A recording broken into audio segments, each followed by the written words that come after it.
Hey guys, it is John C. Morley here, serial entrepreneur. Welcome to IFYL. It's great to be with you. If you're new, you'll notice a QR code in the top right side of your screen.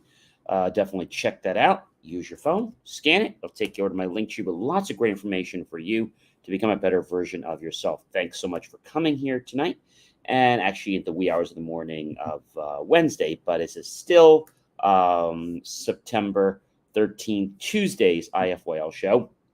And so we have a great show for you tonight. But every Saturday, we start with a brand new master topic, and then we roll into Friday, which is day 7, and wrapping it all up. So hopefully you'll choose to check everything out. Lots of great stuff on my link tree. And if you're coming back, welcome back, my friends, colleagues, and wonderful associates. Thank you so much for coming back. Really appreciate you from the bottom of my heart. And hopefully some of the new people will become loyal, just like you have been for so long. Really appreciate you. Thank you so much. And our master topic. So, how to attract great people, series episode number 4. All right, we've been talking about people, right? So, what I want to know is, what are the qualities of a great person? Let's talk about that. So, there's a lot of qualities, right? So, I guess we can borderline on the topic of being nice. So they compliment others. A nice person is just, there wanting to compliment people for what they do. And, they're not looking for anything in return. They just want to compliment someone. So that's a really good thing. They're honest. People who are authentically kind constantly show honesty to themselves and others. However, they are sure to do this very tactfully. Okay. They have good manners, not because they have to, but because they want to have them. And they're forgiving. They're really forgiving. And, they show generosity and they don't expect anything from it in return. And, they're patient. They are very patient. They're kind hearted.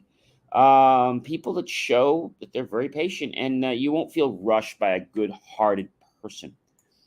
They're positive. They have an upbeat. And I had a friend of mine, we were over a text the other day, and he was saying to me, what do I do with a videotape that pretty much has gone off track? And I was like, and he comes back and he says, that's not the positiveness I expected from you. And I was like, well, being honest, that's not an easy thing to fix. So, they show an interest in others. Dale Carnegie had this right on the bat. If you want to become friends with someone, be genuinely interested in that person. They're thoughtful, right? A nice person is considerate of the needs of others, and they want them to feel good. They often do kind gestures just because they want to. Feels good for them. They show gratitude. Okay, they're warm-hearted. They show their appreciation for others and what they do, even if it's something simple. They easily make friends. They're consistent. They don't do something today and then, well, tomorrow maybe we'll just change our way. Can't do that. You have to be consistent all the time. All right. They're humble. While a nice person is probably confident because they inevitably have a lot to offer, they have humility and never act as if they're the best human on the earth. And I think that's a very interesting trait, ladies and gentlemen, to have that kind of a flair, to believe in yourself, like I always said. But, you don't want to have that attitude, because I think the attitude can get in the way. So being humble is something that I encourage all of you to definitely continue to be, because it does pay back. Not immediately, but it does pay back. They display integrity. Again, not because they have to, but because they want to. It's part of their makeup. It's part of their person. They work to do their best in all areas of life at all times. And they're accepting. No matter who you are, they're just a nice person, and they're going to accept you for what you are. You don't have to try to be anything for them. They know you don't have to like everyone, but that it's important to be friendly towards everyone. And so they want to be friendly toward people. They show empathy. Now, we talked about empathy before. People who are kind at their core, and they just have that listening ear. They take note of what other people are feeling, and they don't open their mouth to put a comment out there. They just really get interested. So I think that's important. They own their flaws. If there's something wrong, well, then they admit that's it. They are fair. So that's another thing. They are very fair. They're selfless. A nice person goes the extra mile and is selfless. They're kind to loved ones. Okay. They light up a room with their smile and with their face in just a very unique way. They're authentic. You know what? They're passionate about their life and about others. They remember what you say, not because, again, they have to, but because that's who they are. That's their makeup. That's the person. I think that's really cool. They're nice to themselves, right? And so when you're nice to yourself, there's a lot of good, positive things that happen. You lower your blood pressure, you increase energy, you boost happiness, decrease aches and pains, you increase your lifespan. It's very contagious. People want to be around you. It enhances your relationship. Of course, it enriches your self-esteem. And kindness is good for all of us. But I think some people get lost. And I remember somebody texting me today, and I responded back to them. He says, "How you doing? You know, what's going on?" I said, "Not much." And I said, "I'm just looking," and I think I can read you the text because I think I still have it here, but I want to read you the text because I think that's an incredible thing is to share this text with you. You know, a lot of times the inspiration for my shows come from my daily life and interactions. Of course, you know, I preserve the guilty or the innocent so that no one knows about them. But the person had asked me a question, okay, because they were wanting to know something. And I said to them, you know, when it happens, it happens. And so I'm just looking for good people to help and support my mission in life and business. So many out there are for themselves that are busy, but I'm always there to help others all the time. And then I said, have a wonderful day. He responds back and says, John, that's the nature of the world we live in. It's the millennial mindset. I'm around if you need something. Now, does that mean they're really around for you? That's being polite. I mean, they could be around, but not really. So when we talk about that, I want to talk about this for a moment. What is the millennial mindset? What is the millennial mindset? And I want to quote a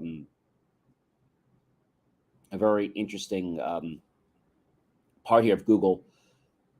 The millennial mindset is a way of thinking that builds being socially conscious into all aspects of life. Millennials pay attention to where business spend their money and how they contribute to society as well as what the company sells. Now, that sounds great, but I have to tell you that that's not how all millennials work. It's me first and you way at the end. Millennials are technology savvy and connected. Okay, so that's great. Millennials are transparent. I don't know if I agree with that 100%. Millennials value being straightforward when it comes to management and recognition, and millennials desire diverse work and collaboration. Yeah, I can agree with that. That's something I definitely can agree with. But what is a millennial concept? So anyone born between 1981 and 1996, so that's ages 23 to 38, is considered a millennial. And anyone born from 1997 onward is part of a new generation, right? So what is the millennial generation known for? Well, they've been described as the first global generation and the first generation that grew up in the internet age.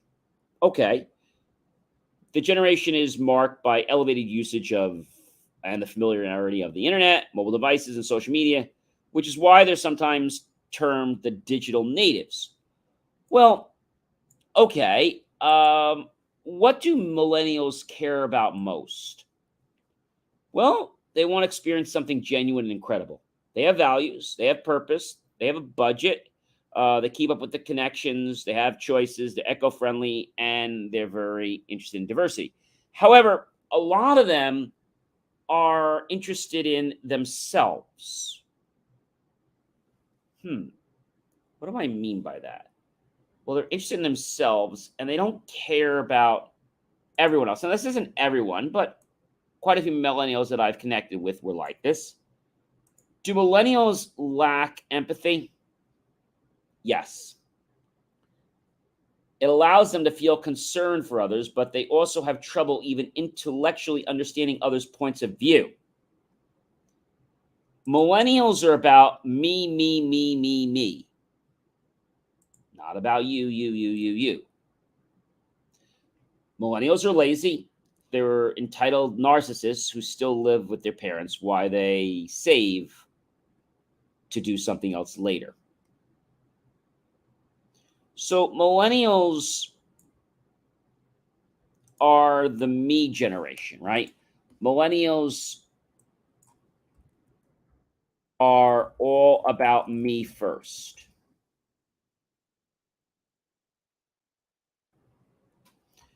To the fellow baby boomers, okay, like myself, it was Tom Wolfe on the cover of New York Magazine who declared our generation the me generation. And he said, we earned that title due to our perceived narcissism. Why? It's just how they are. And millennials are basically the children of the baby boomers. Okay. But when we think about generation, when we think about Generation Me, it's simply another name for Generation Y, which includes everyone born between 1980 and the turn of the century. I find that as we get to these different generations, they are still very cliquey. They want to be cool with different things going on, but they're very interested in themselves. So what the heck is a zillennial? Great question. So they were basically completing their high school between 1212 and 1216 and transitioned from teenagers to adults during the 2010. The youngest of them, as of 2021, is 22 years old, and the oldest would be about 28 now. So if you understand a zillennial, they're different than the millennials, right? They're a micro generation of people who are born between 1993 and 1998. In other words, they have mixed traits of both the millennials and Generation Z, as they are born between the last year of millennials and the first year of Generation Z. So I think the millennials want everything basically handed to them. The zillennials have most likely a little bit different of an attitude. Although they think they're going to change the world, they have a lot to learn. And so they knock a lot of people. They're very discriminatory. And if you're not on the cool side of the fence, well, you might find out that they're going to say goodbye or they don't have time for you. That's pretty interesting. But when we think about our lives and we think about being part of greatness, I think what's really important is to own who you are. And if the world doesn't accept you for who you are, the heck with it. Just be who you want to be. Some people will like you, some people will hate you, some people will love you, right? And the world goes on. And some people just won't care. Like, love, hate, and disregard or don't care. Like, they have some interests, but it's not really going to float their boat. Love, they're really enticed with what you're doing. Hate, they're against you. And then there's just, I don't care. Apathy, lack of emotion or interest. So as we try to attract these different millennials, zillennials, other generations, baby boomers, etc., Generation X, I think the core that's important is we as people have to build who we are first. And if we are happy with who we are, then everything else sort of just has its own way. Ladies and gentlemen, I'm John C. Morley, serial entrepreneur. It's been a privilege, been a pleasure, been an honor to be with you again this wonderful evening. I hope you will definitely, yes, support my channel, like, love, and support it. Comment below, tag your friends, colleagues, and associates. Share this out with everyone you know on social media. And then go to my YouTube channel, John Space, E Space, M-O-R-L-E-Y Space, serial entrepreneur, and look for that key phrase to help keep our content free. Make the choice, ladies and gentlemen, to get me a slice of my team of savory watermelon, a fresh vanilla cone, or perhaps a nice icy cold drink on a hot day. Either way, we'll be grateful for those pennies and dollars. We'll invest them into new hardware, new technology, new equipment, new software, even new facilities to give you the most jaw-dropping, motivational content to empower and fuel your future if you are ready to make a change. I will see you guys, yes, tomorrow. So have a great rest of your night or morning.